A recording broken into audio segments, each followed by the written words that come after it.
What a shocker! The people who see everything through the lens of race and sex can't fathom why their election loss isn't just about racism or sexism. Bill Maher wasn't pulling any punches when he called out the View and the far left for their nonsensical narratives. And let's just say, it didn't sit well with the panel. Trust me, you're going to want to stick around for this one. The stage was set.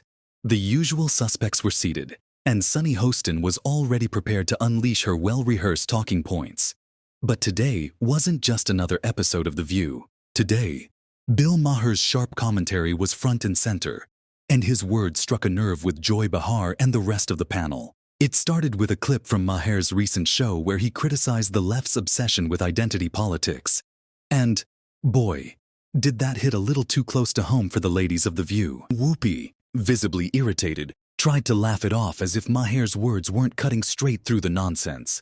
She stumbled over her response, fumbling between the words New York Times and Wall Street Journal, making it abundantly clear she wasn't ready for what was coming next. What a shocker that the people who see everything through the lens of race and sex see their election loss as a result of racism and sexism. A new article in the Wall Street Journal claims that the shift to the right in this election reveals that Americans view themselves as belonging to a particular economic class more than their race and gender.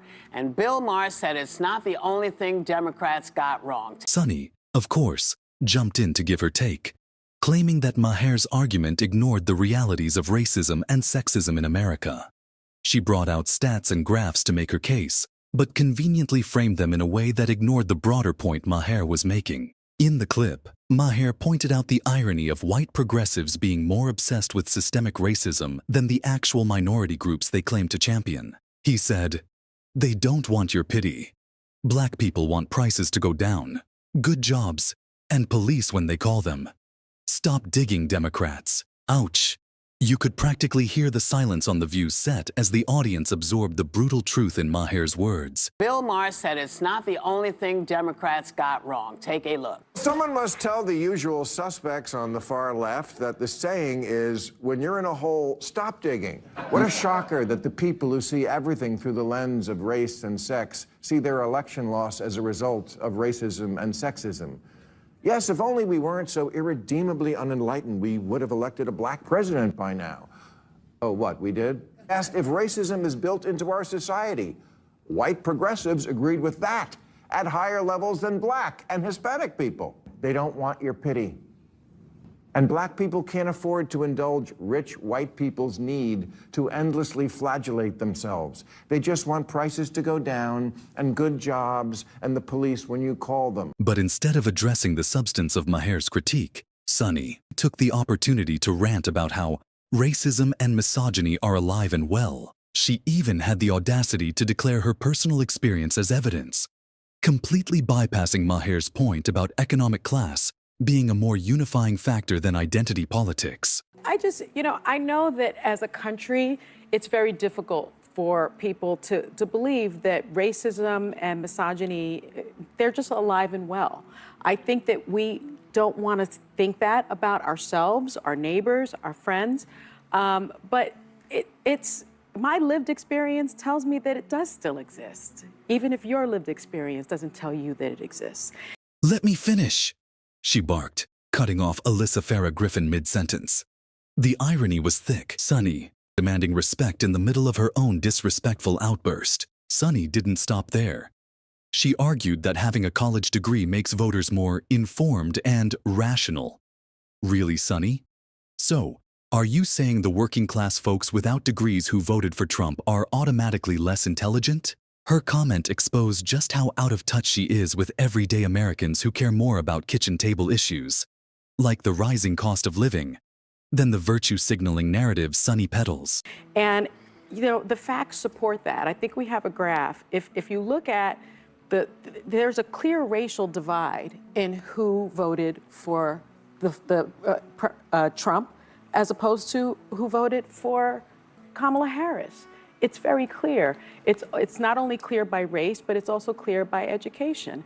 And so the notion somehow that that is not true, this is by education. Those who attended college voted for her at a higher degree than those that didn't. But I and think I've you're said missing that. his point. Let me just Okay. finish. And so I've said that before, and there was so much backlash because I think it's an uncomfortable, inconvenient truth about But this his country. whole point is they didn't vote for him because of racism and misogyny. They voted for him because they felt like, I think the biggest common denominator in this election is people want a good life and ability to provide for their family. Well, The audience couldn't help but notice the hypocrisy.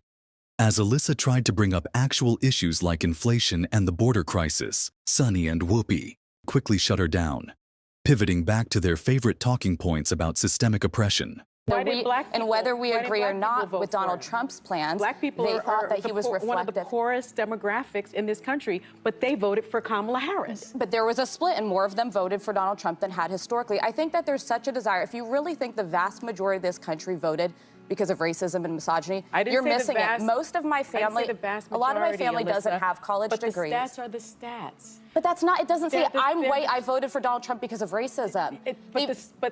That's not what stat. What stat are you talking about? You can't dissect the Yes, you two. can. But as Bill Maher noted, a district that's 97% Latino went 75 percentage points for Donald Trump. Why? Because the border crisis is happening in their backyards, not in the cozy confines of Sunny's Manhattan studio. By the end of the segment, it was clear that Joy and Sunny had no real rebuttal to Maher's critique. Instead, they deflected, interrupted, and relied on emotional appeals to distract from the uncomfortable truths being laid bare. The hypocrisy was on full display, and Maher's words only solidified why so many Americans are growing tired of the left's constant need to make everything about race and gender. It's moments like these that remind us why shows like The View face such criticism.